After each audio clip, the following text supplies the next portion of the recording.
La Copa del Mundo cada vez está más cerca y si tú quieres saber quiénes fueron las 5 selecciones que han sacado ticket para esta Copa del Mundo, quédate en este video que aquí repasaremos lo más interesante, lo más trascendente, lo más importante del parón internacional de septiembre 2025.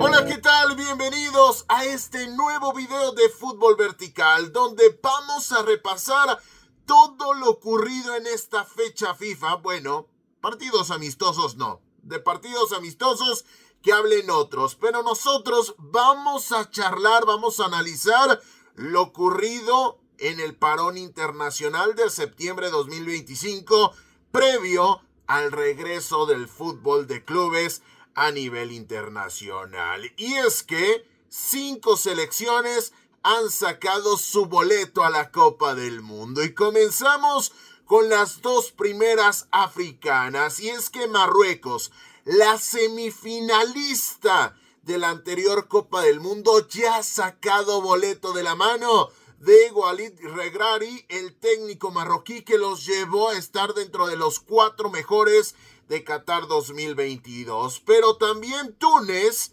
el conjunto de las Águilas del Cartago, han sacado su boleto para regresar a la Copa del Mundo en esta edición que sinceramente no sé cómo llamarle. Si Estados Unidos 2026, Estados Unidos e invitados 2026, United 2026, Estados Unidos, México y Canadá 2026, Norteamérica 2026, no lo sé, pero bueno, esta Copa del Mundo con 48 selecciones y ojo que al final vamos a comentar este tema de las 18 selecciones, pero bueno, lo importante y lo trascendente en la Confederación Africana, que Marruecos, que por cierto acababa de ganar la CHAN hace poco más o menos 10 días ante Madagascar, que está viviendo una situación tremendamente convulsa desde lo social, pero bueno, su selección pudo meterse hasta la gran final de este torneo africano con los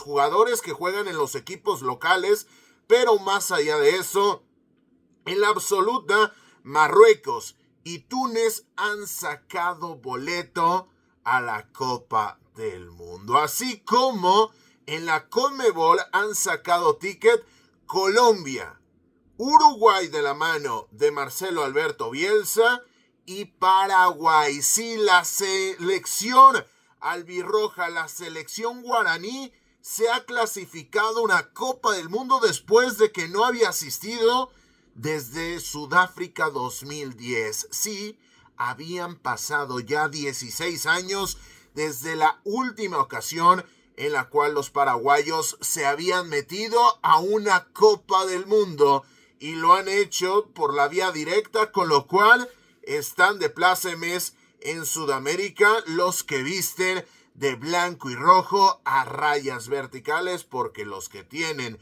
diagonal en el pecho no la están pasando del todo bien. Como también, y siguiendo por este hilo, quien no la está pasando para nada bien es Venezuela, porque la única selección de la CONMEBOL que jamás en su historia se ha clasificado a una Copa del Mundo va a mantener esa etiqueta, y es que la selección de Fernando Batista ha quedado eliminada, ya no solamente del tema del boleto directo, sino que no ha clasificado ni siquiera al playoff internacional, al cual sí ha calificado la selección boliviana. Y es que en una definición de fotografía, pero que finalmente en el último día de competencia solamente se iba a definir esta cuestión, porque el líder Argentina ya iba a ser líder inamovible, porque Brasil ya tenía su boleto, porque Ecuador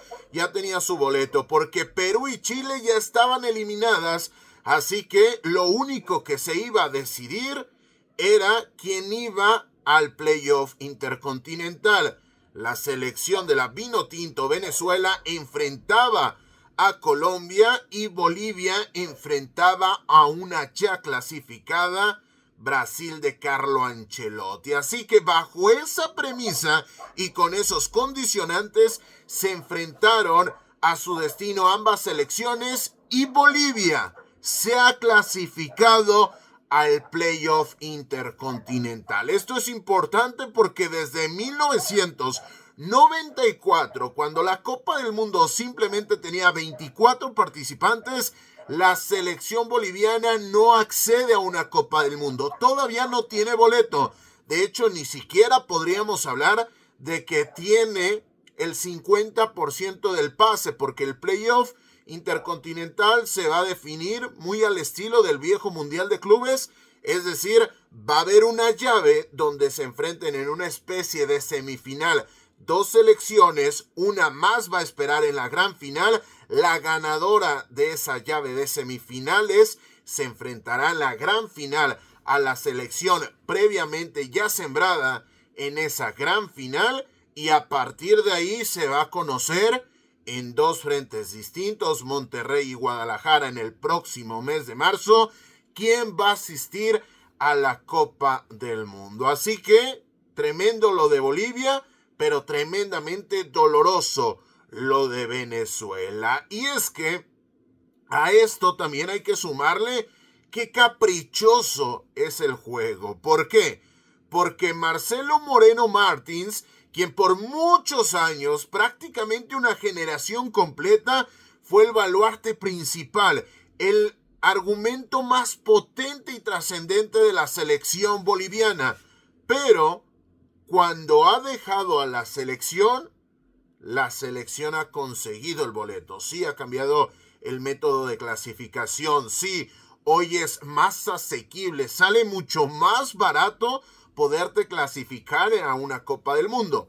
Pero curioso que después de tener a un delantero tan solvente como Marcelo Moreno Martins, es cuando se va, cuando finalmente puedes trascender como selección. Y del otro lado, qué caprichoso es el juego. ¿Por qué? Porque Salomón Rondón y Tomás Rincón, dos baluartes, dos pilares de la selección venezolana en tiempos contemporáneos, sí se mantuvieron, sí siguieron luchando, sí siguieron aspirando a ese sueño que se les negó en el 2010, ese sueño al cual se quedaron muy cerca en 2014, ese sueño que para Rusia y que para Qatar se fue diluyendo, pero era hoy la oportunidad. ¿Por qué? Porque la cantidad de participantes de esta Copa del Mundo te permitía no hacer un trabajo perfecto, pero finalmente clasificarse,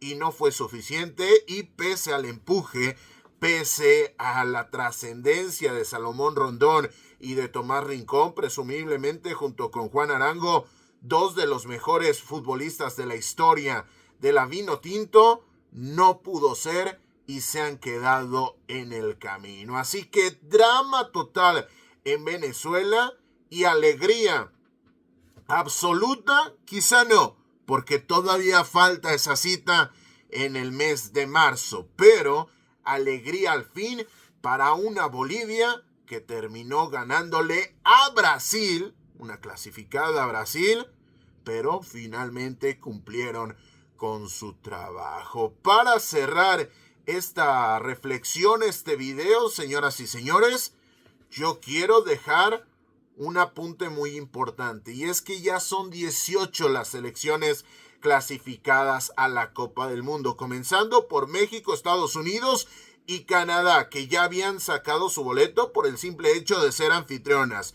Nueva Zelanda ya había sacado boleto, y de hecho Nueva Caledonia es la segunda clasificada a ese playoff intercontinental junto con Bolivia. Pero Nueva Zelanda, Japón, Australia, Irán, Argentina, la campeona del mundo, Uzbekistán, Corea del Sur, Jordania, Brasil y Ecuador son las selecciones, más las 5 que habíamos mencionado: Túnez, Marruecos, el conjunto colombiano, Uruguay y Paraguay, quienes ya están instalados en la Copa del Mundo. Pero después de mencionar a todos estos equipos, me surge una pregunta. que espero que tú estás del otro lado me puedas responder. ¿De verdad vale la pena tener una Copa del Mundo de 48 selecciones?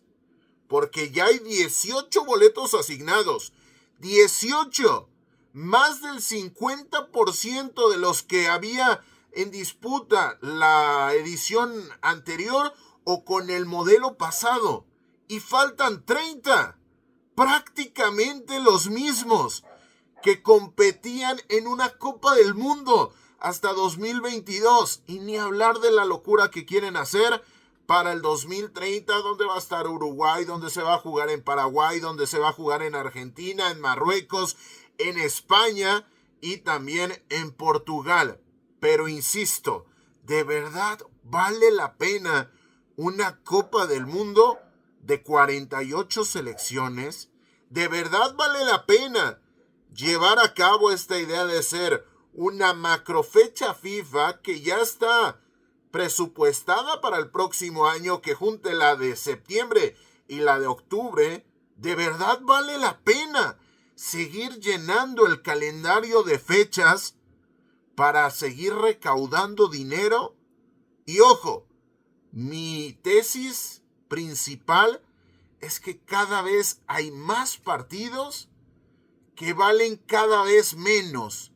Y es que vamos a tener una fase de grupos en 2026 con 12 sectores, donde van a clasificarse, ojo, 32 selecciones a la fase de eliminación directa. Es decir, vamos a comenzar el mata-mata en la ronda de los mejores 32 partidos intrascendentes. Será gran parte del menú de esta Copa del Mundo. Ojo, no le quiero quitar mérito a nadie. No quiero que se tome como que no quiero abrirle las puertas a más selecciones. Simplemente que con una Copa del Mundo estamos hablando de la crema, de la crema, de la crema. La crema innata de este deporte. Y no sé si en esa crema innata verdaderamente existen 48 asientos para designar al campeón del mundo. En la UEFA, por cierto, siguieron avanzando las fechas. Entre lo más trascendente, Inglaterra le ganó 5-0 a domicilio a Serbia. Erling Haaland terminó anotando 5 goles en el enfrentamiento de Noruega contra Moldavia. Cristiano Ronaldo anotó en los 2 partidos con Portugal, pero todavía falta bastante para que se definan los boletos europeos. También señalar que España terminó ganándole a domicilio en Konya a la selección de Turquía por un amplio margen. Así que, señoras y señores, esto ha sido lo más trascendente de la fecha FIFA de septiembre de 2025. Para un servidor, Carlos Alberto Valdés, quien los saluda en este micrófono y que les pide que se suscriban al canal, activen la campanita. Si quieren más análisis como este, tenemos ya videos disponibles en el canal. También tenemos disponibles los shorts y, por supuesto, el podcast de Fútbol Vertical, donde nos puedes escuchar con un análisis mucho más extendido de la actualidad, lo más interesante del fútbol internacional. Es todo por mi parte, pero, ojo, no me voy sin antes decirte que no olvides disfrutar del balón, porque aunque sea fecha FIFA, el fútbol cada vez es más vertical.